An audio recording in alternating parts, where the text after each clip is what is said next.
काही झालं तरी वाद हा मुंबईच्या विद्यमान महापौर रितू तावडेंची पाठ सोडायला काही तयार नाही। मग तो वाहनावरचा VIP दिवा असो किंवा त्यांनी मरीन ड्राईव्हवर काढलेलं रील असो। ज्या प्रकरणाचा रितू तावडेंशी थेट संबंध नाही अशा प्रकरणातही महापौर रितू तावडे कर्मधर्म संयोगानं अडचणीत सापडतात। मुंबई महापालिकेच्या उद्यान विभागानं काढलेल्या एका टेंडरमुळे पुन्हा एकदा त्याचा प्रत्यय आला। हे टेंडर नेमकं कसलं होतं, महापौरांना ते टेंडर मागे का घ्यावं लागलं, या राजकारणामध्ये विरोधक आहेत की पक्षातलेच हितचिंतक, बघूया आमचे प्रतिनिधी अजय माने यांचा हा स्पेशल रिपोर्ट।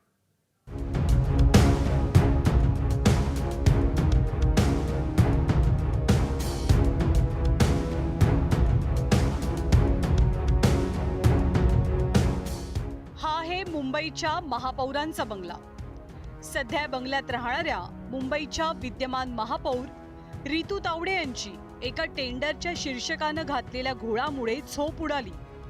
सर्वात शॉकिंग म्हणजे आज सकाळपासून मीडियामध्ये पण बघते आणि न्यूजपेपरला पण बघते, अतिशय फेक नॅरेटिव्ह पसरवला जातोय की महापौर बंगल्यामध्ये पुन्हा या ठिकाणी मला वाटतं काय महापौर बंगला काम नूतनीकरण किंवा काय असेल त्याचं काम काढलं गेलंय।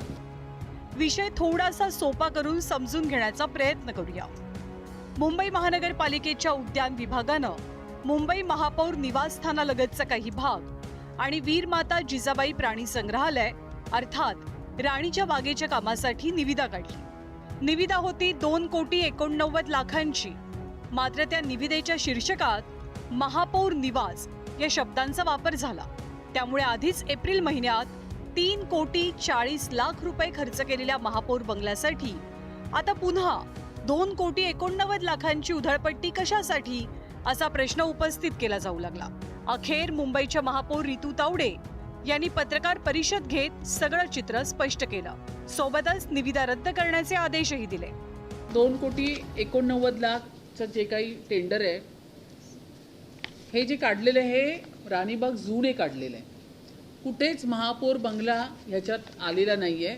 महापौर बंगला ही हेरिटेज वास्तू आहे आणि ही हेरिटेज मेंटेनन्सच्या माध्यमातून जर ह्याच्यातून प्रस्ताव असेल तर तो मेयर बंगल्याशी निगडीत आहे।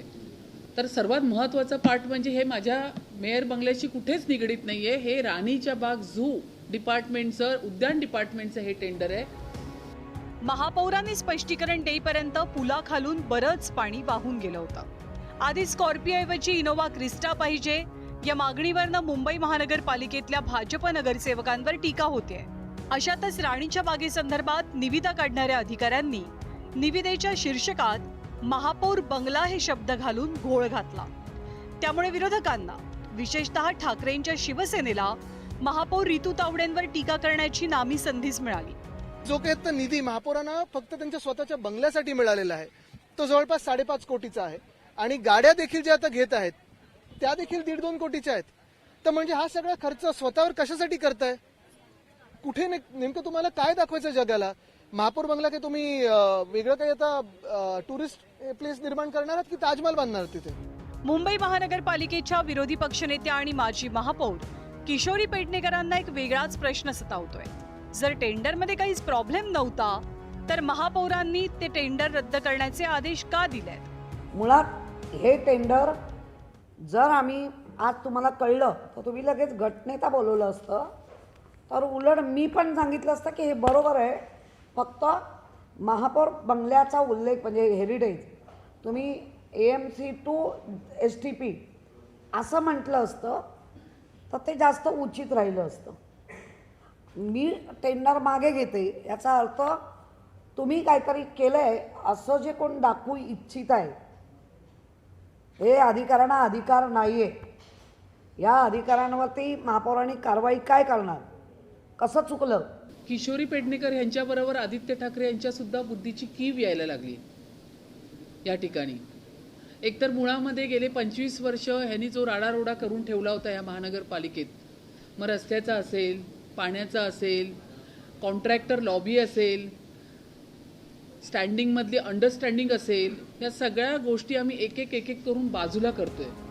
महापौरांच्या खुर्चीवर बसल्यापासून रितू तावडे वेगवेगळ्या वादाच्या भोवऱ्यात सापडतात। कधी तो वादाचा भोवरा म्हणजे त्यांच्या वाहनावरचा दिवा असतो, तर कधी मुंबईतल्या मरीन ड्राईव्हवरती शूट केलेला व्हिडिओ असतो। कधी त्यांच्यासाठी छत्री पकडणारा सरकारी कर्मचारी असतो, तर कधी त्यांच्या डोळ्या देखत खड्ड्यात पडणारा मुंबईकर असतो, तर कधी त्यांच्या पीएला मिळणारा पगार असतो. या वादाच्या भोवऱ्यांमागे विरोधकांप्रमाणेच पक्षातील काही हितचिंतकच जास्त कारणीभूत आहेत, अशी राजकीय वर्तुळात दबक्या आवाजात चर्चा सुरू आहे. त्यामुळे आता रितू तावडेंसाठी पक्षात आणि पक्षाबाहेर असं दुहेरी आव्हान पाहायला मिळतंय. अजय माने, एबीपी माझा, मुंबई.